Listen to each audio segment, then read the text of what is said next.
loving? Is it real if it ain't buzzing? When they hungry, man, you gotta feed them something that'll fit them whole, like soul food on a Sunday. Even talk about the drugs or the gun blade, the plug to the mundane thoughts that seem one way. Tell me, can you vibe? If the space ain't feng shui, the tongue says one thing, they actions another. Motherfuckers go in huddles when they plan, begin to fumble. Fuck the frauds. Music is my life, so I'ma give my all. To my last breath, I'ma go against the odds. Head first, oh, don't forget the pause. It's money over bitches, oh yeah, it's law. Applaud to the real ones, death to the fake. Let them eat cake, then we snatching back the plate. Figures of speech that reach the masses. If they ain't showing love, they can kiss our asses. Laughter's all you hear, passing by. Frequent flyer miles when we touch the sky. Petrified, you scared, nigga? Just admit it, cause the minute that you see us winning, you be in your feelings, giving penicillin, they too fake. I can't relate to that. So much real shit in this verse, I can't take it back. To the basics, Reeboks and Aces, shell toes with real self flows to leave traces of love. Always stay down and acknowledge those who always stuck around and gave love. Cause there's so much we do when we're in love. It's so much, yeah. Serving cussies on the block while I'm ducking them cops on 50 ready to squeeze just for that government cheese. I'm from Harlem 2 and 2, you know I do this for you. What you need, auntie and uncle? I got my sons on the roof. Summer nights in front of Jimbo shaking dice, and then we hit the bar. Ride a shotgun, I got a young Felicia Rashad. You catch me in the cypher, there's no order, you just get in line. Niggas know I flip on whenever I bust a rhyme. Remember begging niggas for $5 so I can eat. Now I tell them meet me at City Allen, let's have a feast. Laughing as we high-five for sharing hoes. Never bashing each other back then for sharing clothes. Poor nigga with rich intentions, licking and hitting digits. How it feels to hit that Louis Vuitton and get a fitting. Dap it up with owners of clubs I couldn't get in. Think it's cap if I tell you the bitches that flood my DM. Won't forget about the ones who put me on, although I'm off it now. Kicking up and smelling about it, it's time my office now. Anything you ever want, anything you ever need, I'll give it to you and you know that it's guaranteed. I do it all out of love.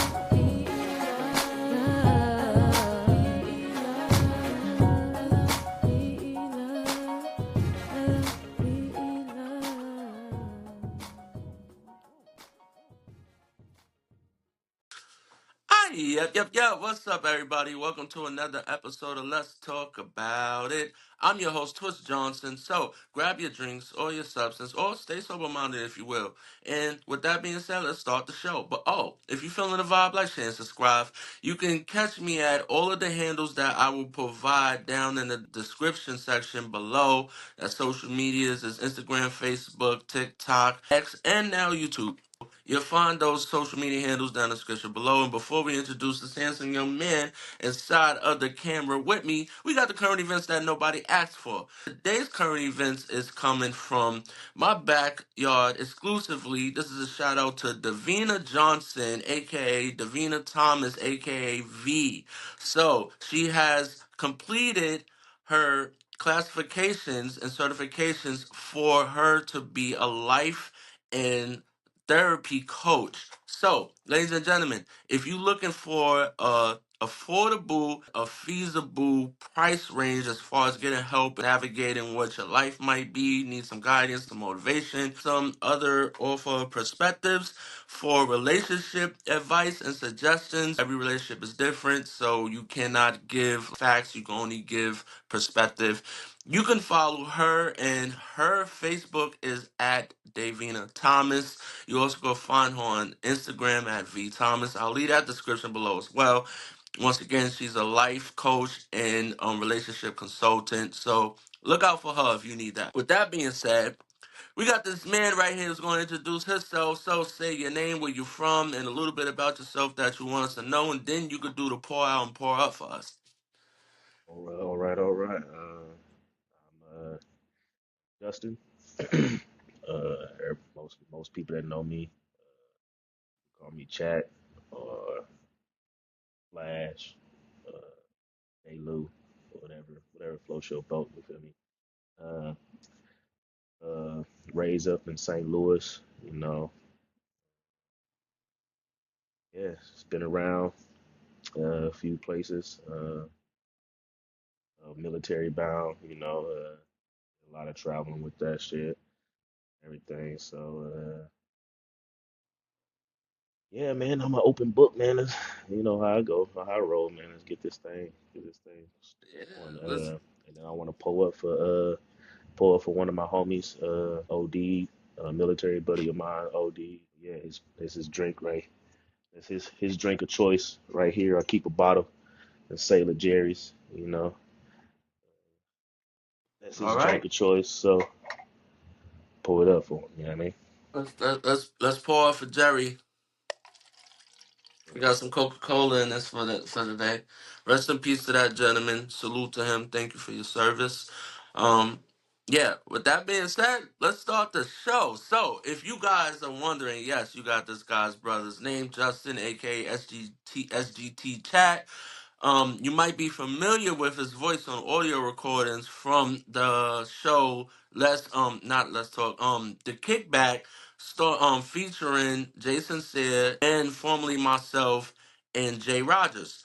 If you guys are familiar with that show, you've heard him a time or two on a few episodes, and you can go back and you can catch his information on those segments. I believe he was on the online. He was also on the marriage and like navigating relationships. And he was on other few episodes, but now he's here on the kickback with us. So, chat, let's talk about military life. You got a military Yeah. background. What was your experience in the military, and what was that like transitioning back into being Samaritan? Uh, Civilian. so uh, so of course I went into the military right after high school. Hmm. So it was a big culture shock for me in the beginning, as far as being exposed to a lot of different cultures, exposed to the rest of the world. I never thought I would leave St. Louis. I was gonna be in St. Louis forever, and gain a lot of different friendships across the nation, knowledge. So my military experience was it is what you make it, right? I've had some a lot of good times. Definitely more good than bad. And those friendships are will forever be everlasting. So, we don't communicate on a regular basis. We do get together. It's like nothing ever happened. You know what I mean? It's like we picked up right where we left off. So that's a blessing. Um, and as far as like transitioning back to being normal, that's going to be forever a difficult thing at times. With again the things that I've learned about myself and about the world and the outlook on society now as a whole. Um, is really different. It's how a lot of people carry themselves, people's attitudes. It's difficult. So you gotta. It's like sometimes I'm in a box, being open to certain things because a lot of times crowds bother me. Again, people's attitudes. Like I used to be very hot tempered. So so I had to calm down a lot.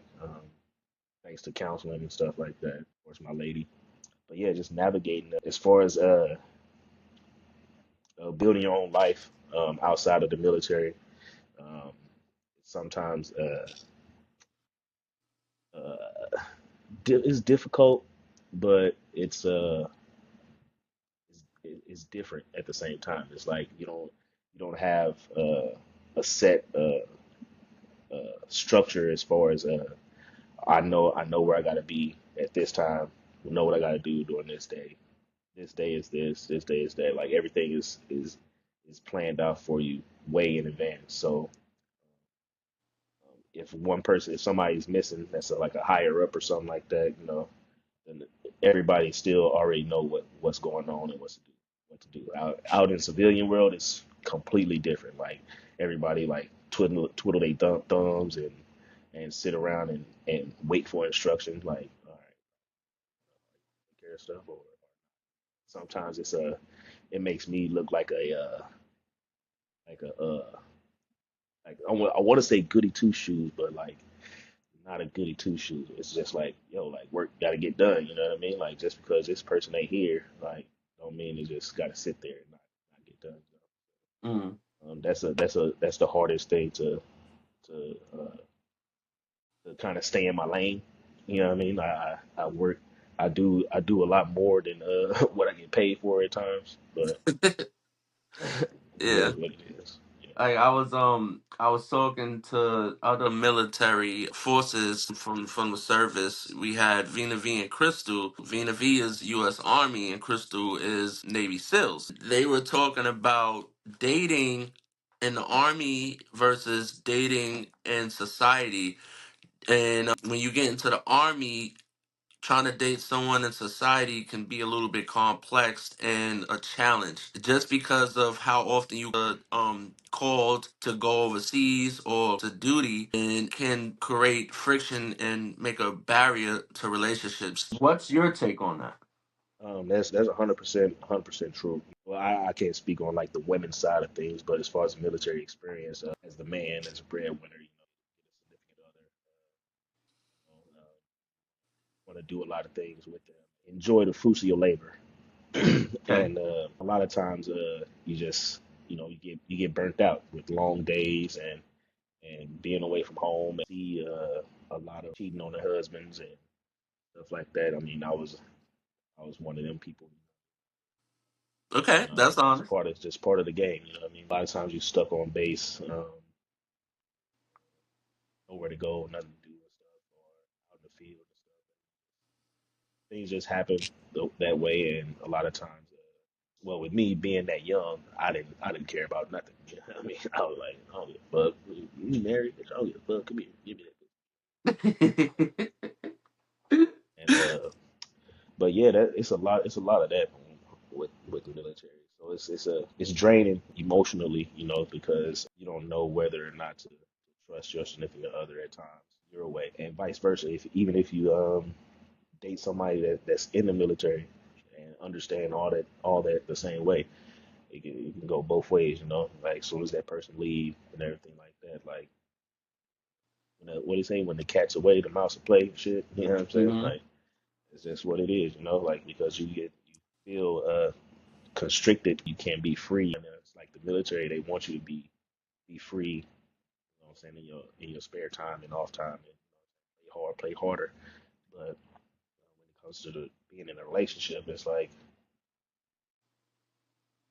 damn, like all right, I can't be who I really am. Like you gotta Hmm. maintain that. Yeah, Um, that's 100% true. Right. They also was talking about navigating like friends and family when you're away. People feel entitled to when you're back from service and you're visiting that the people who are, the loved ones that are coming back, they are tending to trying to go to these places that their family members are at, or they might wind up, an example, you might wind up in Virginia, and that's probably as far as you can go, and you might have relatives that are actually in Virginia but might be an hour out. Have you experienced feeling like your family's not meeting you halfway? You just came from fighting, you just came from service, and it's like, hey, I just came into the town. You can at least meet me down the street. Yeah. Yeah, I mean, I experienced that in a way. I feel like mine's was more so. Again, me being the male was it's similar or the same. When I came back from deployment and stuff like that, it was like everybody had their hand out. Like they knew I just had it. You know what I mean? Like granted, like I did, and it was like, all right, it's family. Like I ain't tripping. It's what it is. Whatever. At the same time, it was draining. It was like, damn, like I can't even get nothing from y'all or whatever, and like y'all just want me to give, give, give, give, give, and I ain't getting nothing in return. Mhm. I'm not getting nobody's time. Everybody's too busy. Everybody like, and it's like it sucks because when you go to the military, it's like um, you assume that everybody else life stands still, right? Mhm. And you think that you're gonna go back home and everything's gonna be the same, and that's usually not the case. Everybody else moved on. Now you got to catch up. You know what I mean? Like Mm. they pretty much know everything you've been doing because you writing home and stuff and emailing and sending letters and calling and stuff like that. So they understand what's going on with you, but you don't fully understand what's going on with them. So you're lost trying to compete with new friendships, other family members that got a lot closer since you left, stuff like that. And yeah, like I said, it's just somewhat draining in a sense, you Mm. Mm. I know Crystal. She was saying because she's almost to retirement. She was more cause curious and like probably like a little worried as far as what military life looks like post military and how to navigate back into society. Do you feel like um once you're out of active duty, do you feel like they have a red carpet actually rolled out for you guys know. like to transition back comfortably? Hell no, they don't, man. And I actually, my experience with that was like, like I knew I was getting out or whatever. I knew one thing for sure was I didn't want to go back to St. Louis. Okay. Been away from there for this long. Like, what I'm going back for? To live in the same conditions that I used to. Mm, I ended up staying in California. For me, trying to what I'm supposed to do now. You know what I mean? Like mm, I had somewhere to sleep every day. Like I had somewhere to eat every day. I ain't have to worry about paying no bills. I ain't have to worry about nothing. You know what I mean? Like I just mm, got my check and fucking and did whatever I wanted to do. You know what I mean? mm. So now getting out at this point, it's like all right. For a while, I was still like in that mentality, like I ain't gotta worry about shit. You know what I mean? Government got me somewhere, you know what I mean? All I gotta do is hit up this and this and that, and it ain't nothing like that. So yeah, I totally agree. They definitely need to have something in place as far as preparing you a lot better for life after military. Mm. Again, you still gonna have that military mentality for a while as far as like structure and the people that ends up coming around you if they haven't been around you during your military time, you feel like they're weird or they're off, like some ain't right. Mm. You pay attention a lot more to people's actions, how they speak, like like it's, I don't know. For me, I felt like everybody was fucking stupid. If you wasn't in the military, like I felt like everybody was stupid.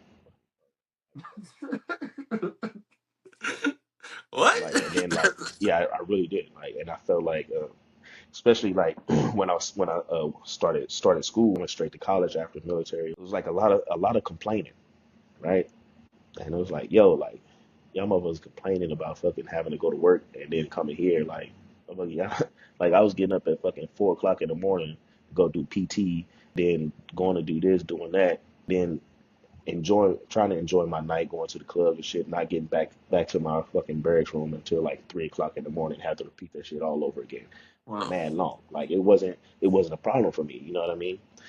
But now, like as things like since it's been a while, like I'm like, fuck, I can't be drinking like that no more. You know what I'm saying? So it's definitely, like I said, it definitely takes time to readjust to a civilian culture and life.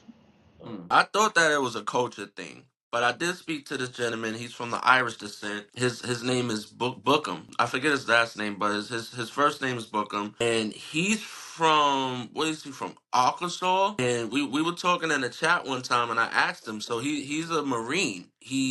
But he's not active, but he's not out. So I asked him what was the difference between being active and just like deactive, and his take was he's not going to fully leave for the simple fact that other than medical insurance and like the VA services, it is really hard. Like you see, like today, if you going to go for employment when you're done with service, they have like, hey, are you a veteran? If you're a veteran, check here so we can actually like cater to you more. He was like, that just looks good on paper, but you're no different than anybody else going for the job. It's just they're probably gonna bump up the pay. So his take on it was that you have to, in some way, stay active. Like You have to do trainings often, still go to drills. So you have to probably still go away in some shape or form just so you could keep those benefits, just so you could keep the services, just so you can have some type of compensation. That's how these lieutenants and these higher up rankings, they make a decent and healthy salaries and living going forward, but you have to stay. So it sounds like basically after you do your tours, whether it's 4, 8, 16, whatever it is, in some shape or form, as long as you stay in, you're taken care of. But the minute that you might get discharged or have a leave for whatever reason, it's like, all right, well, you're one of us, but you're not doing anything right now, so Right. best of luck. What Right. do you Yeah, think? yeah, You feel like you have to yeah. stay? That I feel like I should have stayed personally. Oh, Because again, like you said, like getting out and trying to find a regular job like that, like you said, that check here for veteranship, that's just for the company to get compensated for employing so many veterans. Like to be okay. honest, like that's really what it is. So if the company has so many veterans working for them, they get a tax break. I did not That's know really what it is. Yeah. that. So and then like you said, like we don't get no fucking special treatment. Like, and then at the same time, it's like, yo, I'm applying for this position, and they'll be like, well, do you have this and this and this? Like all these different certificates. I'm like, no, I don't have that. This is the exact job that I did in the military. Like what more? I wouldn't apply for it if I didn't have the experience or knowledge to do the shit. Well, yeah, we need somebody with this. You need 4 years of you need your bachelor's or you need your associates in this and this. Like it's like you stuck between a pimp and a hard place. The military then pimped you out all your years of service, and then they don't want nothing to do with you no more. They say they got all these different programs to help find you meaningful employment, but I don't think they necessarily find employment that they sent you to school for. You know what I mean? They just assume that it says this in the civilian world and it means this in the military world, and it's not the case. Wow. That is crazy. I want to ask you. I didn't get the chance to ask Vina V and Crystal. Let me ask you because every occupation has like a chain and like what's higher and what's low. For example, like in my line of work, the helping profession, the higher would be a shrink, and the low would be considered case management. I was speaking to a young lady and a gentleman. They're married. They're military married. They were saying that depending on what area that you were in during the service, people look down upon. Like if someone's coming up to you and they see that you have a badge or a stick on your car, but oh, thank you for your service. What did you do in the army? You say, well, I was a cook, or I was an engineer, or I was a towel person, whatsoever. Right. They say when even talking to another veteran, depending on what they say that they were doing, it's like, oh, you wasn't really with me in the gym. Yeah, it wasn't really. Yeah, you weren't kicking down no doors and shit. So Like they just assume that everybody that goes to the military is infantry. Like you just automatically gonna fucking deploy and fucking shoot up motherfuckers and shit. And like that's not always the case. You know what I mean? well, Like do, don't get do do you have you done that? Like, do you feel like everyone equally should have that salute, or do you actually look down too? Like, oh, you wasn't in the field. Like, do you do that? I mean, we all do it at some Okay, point, and that's a lot of times it's just that's like the brother sister bantam back and forth between branches and shit like that. You know what I mean? okay, Like we all do it. But what I do know for sure is with the Marines, we say every Marine's a rifleman.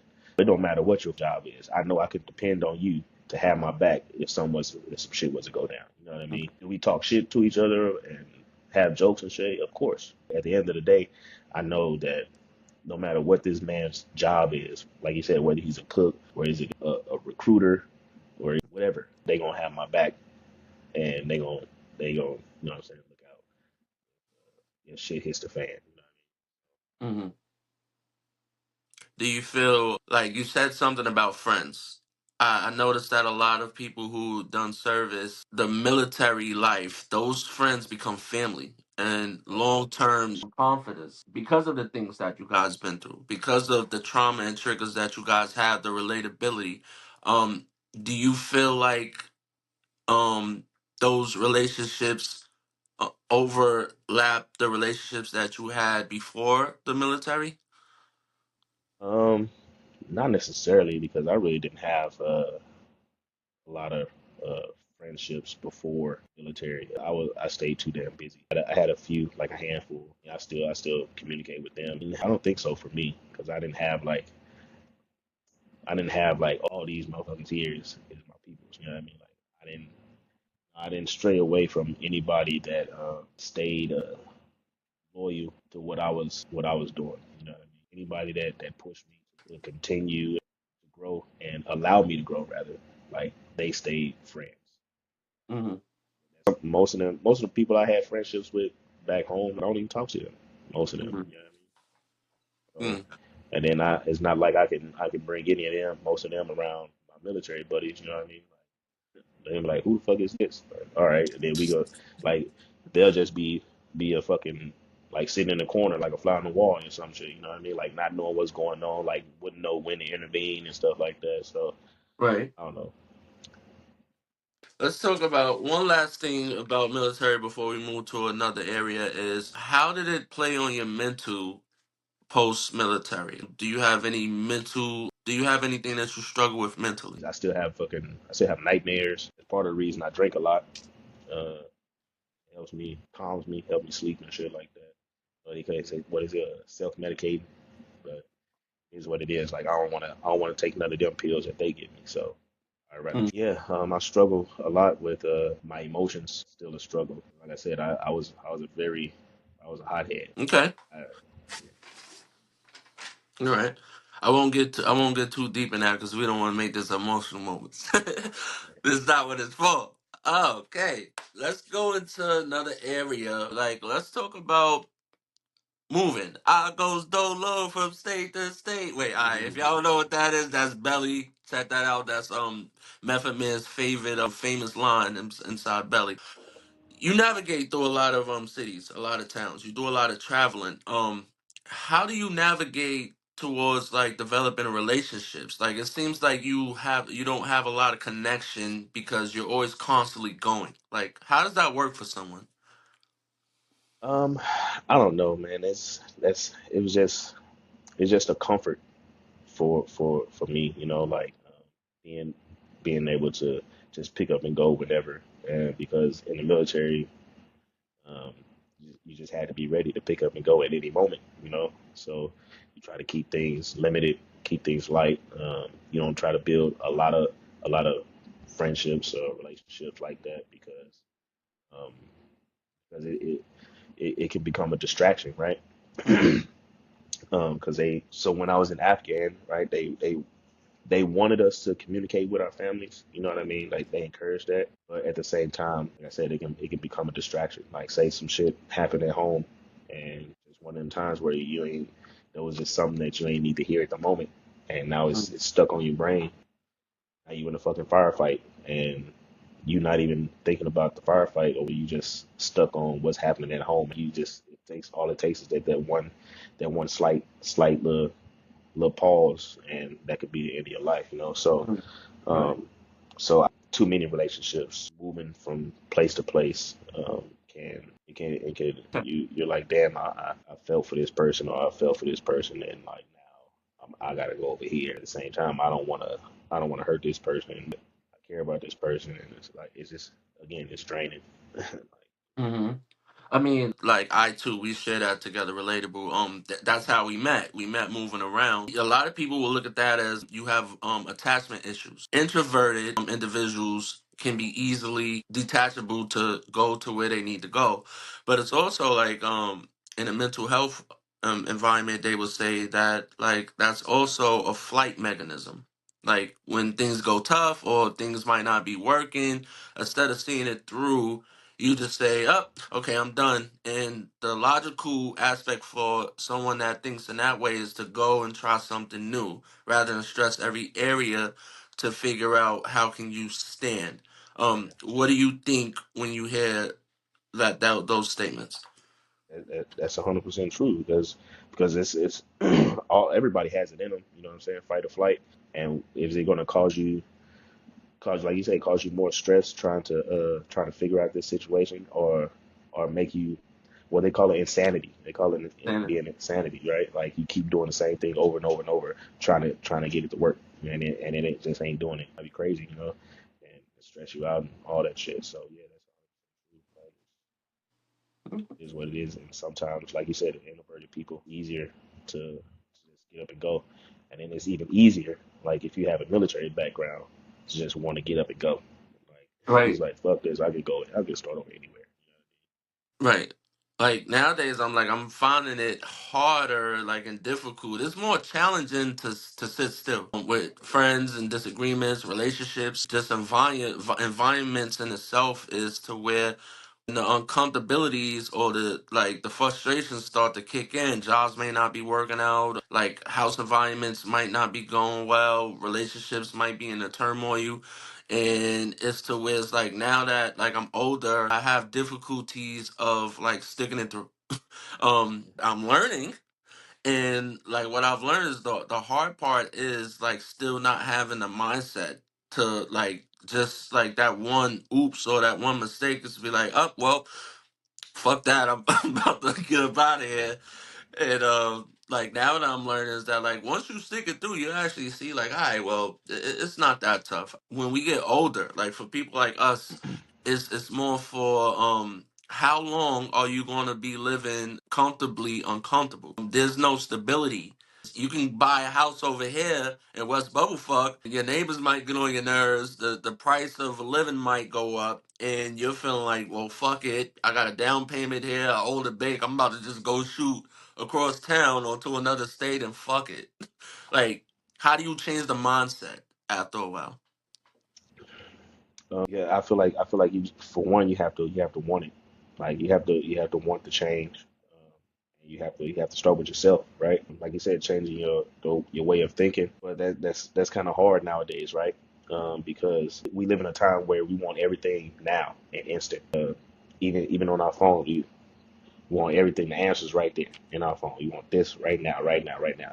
And we in turn translate that into our lives as far as like work relationships, home relationships, and all that shit. Like, you want the results now. Like Yeah. you put the information out there and you want it now. And when it comes to dealing with people, right, it ain't gonna happen that way. These people ain't electronic. You know what I'm saying? You can't get the answer right then and there. So you gotta put in the work and get the results that you want. So again, like Mm, you said, changing your mindset, um, and working on yourself. You know, mm. Right. Let's talk about changing the dynamics when it comes to relationships and commitments. For those of y'all that don't know him off air, like this is a ladies' man. We're gonna get a little treat before we end it. I'll show you like some other stuff. Like this brother is jack of all trades, but you know, you was doing the bachelor thing, just juggling girls throughout life, and then now you more grounded, much more laid back, mature, more committed dynamic than you were.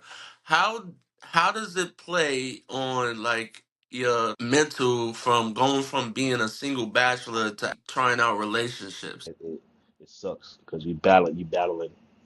I battle myself a lot. Like yo, like soon as something like I don't like or get into an argument, I'm like fuck this shit. Like I don't gotta do with this shit. I can get any bitch I want. I can get hoes. Like you know what I'm saying? Fuck Right. that. And in turn, it's like, what is that really doing for me? You know, what are all these different women having all these different women doing? Is good for the moment. Like it's just a temporary fix for the time being. At the end of the day, I still got to come back home, right? So I just fucking suck it up and fucking put my pride aside, right? I gotta do for, and that definitely took a lot of work, a Mhm. lot of work. Yeah, I mean, Yeah, I had that experience. I was talking to I was talking to a lady who was actually like in the field before, and she was saying that like naturally for her, like now being in relationships, the struggles came from the distrust to is because like she knows what she was doing out there. So now that you find like an honest partner, and the arguments go from where the fuck you been at all night to when are you coming to bed, or like what you doing on the phone, shit like that. Just little triggers to where it's like you create these delusions in yourself because of the insecurities that you have because of the shit that you was doing. Like for me, like I agree with you when you said the arguments. The arguments are the hard parts because it's to where when certain things become petty, certain statements are made, you looking like I don't gotta take this shit. like Yeah, like yeah, I for could, sure. but the other part about it is that like you also gotta look at the other person's perspective too. Do they have to take it as well? Like they had a life before you, but I do know a lot of people who are more geared towards relationships versus the people who are geared towards just juggling in the single life. The struggles for them, their triggers and traumas come from the cheating, the misinterpretations, the misleading, some like just not understanding what a marriage looks like. Then you got the other side where they are doing the cheating or they are just like keeping it where it's at. They're not in committed situations. So when you got two different characteristics that collide together, the challenges become one is looking to stir while the other is looking to shake. You get what I'm saying? What I mean is Mm. that the similar challenges would be emotion, but the logics of why certain things are different. Let's get in before we wrap up your music. You do music. You are a musician. I've seen you perform a time or two, and you do a lot of R&B. You do some soul music. What inspired you to become a singer?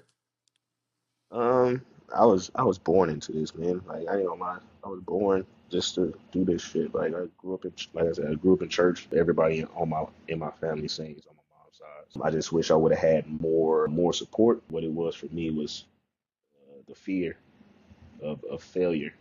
Like I know I could do it, right? But can I do it in front of thousands of people? You know what I mean? Hmm. Okay. That fear alone, like, has made me like not like want to put it out there like that. You know what I mean? So I kept it to myself. A lot of people didn't know I could sing. Now that I'm older, I can sing like whatever. Some days ain't gonna sound. Some days ain't gonna be as good as other days. You know what I mean? Like, but Yeah. I'm good at it, and I just enjoy doing it. Yeah. For the viewers out there, you mind giving us a little harmony, like little horns? Oh, let's see. I, uh, I think Just a little something. Not. Don't make all the panties drop. I was just listening to a song the other day. I know what you've done in person. Like, can you still hit high notes? Can you still hit one? I mean, after I get some throat Viagra in me, No, you know, I mean, what's a good trend? That ultra. I mean, I'll try it, but I suck. Was like that from what's a superstar like uh, oh yeah, hey. I mean, you did it better. spotlight, big stage, and 3,000 fans screaming in the rain, bodyguards and limousines. This is the way I see you in my dream. Paparazzi flash. Yeah, that's the shit. I know Yeah, what you saw. yeah. Looking Don't let pain, me try pain that. on my belly raw. Yeah. So there you have it, ladies and gentlemen. We got a little snippet from SGT Chat, man. He's a great performer. He's a great friend. He is a good provider. For anybody out there who has a military background, I hope that you could resonate. I'm pretty sure it's relatable for anybody who don't know anything about the services. We've heard from different perspectives, and it sounds like altogether, it's once you get into the military, it sounds that like there's a society life and then there's the military life. I guess you decide which one is more beneficial for you. Every life has its territories. Chat, do you have anything that you want to say to the viewers out there in closing? Prepared, man. This world is about to go to shit, man. That's all. I see it coming. I see it happening, man. Like, Why the fuck was you? man, it Okay. is, man. we got Trump trying to run again with all these damn Yeah. convictions. Motherfuckers can't even get jobs. They got felonies and shit. This motherfucker got 81 of them. Like, and he running for president. You know what I mean? Like, come on, make it make sense. Like this country is going to shit, man. uh, Get y'all, get y'all life in order, man. mm. God, man. All right, there you have it. This world is going to shit, according to the chat. I wasn't expecting that. We gonna keep that in. I'm not editing it out. All right. So, ladies and gentlemen, it was a pleasure chat.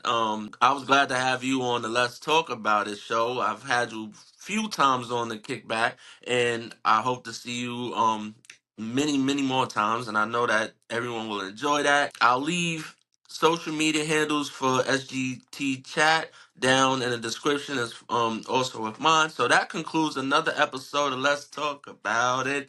Don't forget that you can tune in every Thursday at 8 p.m. Eastern for new episodes, and you can find shows on Instagram, Facebook, YouTube, TikTok, X. All those social media platforms will be available down in the description section. With that being said, see y'all later. I'll miss y'all. Peace.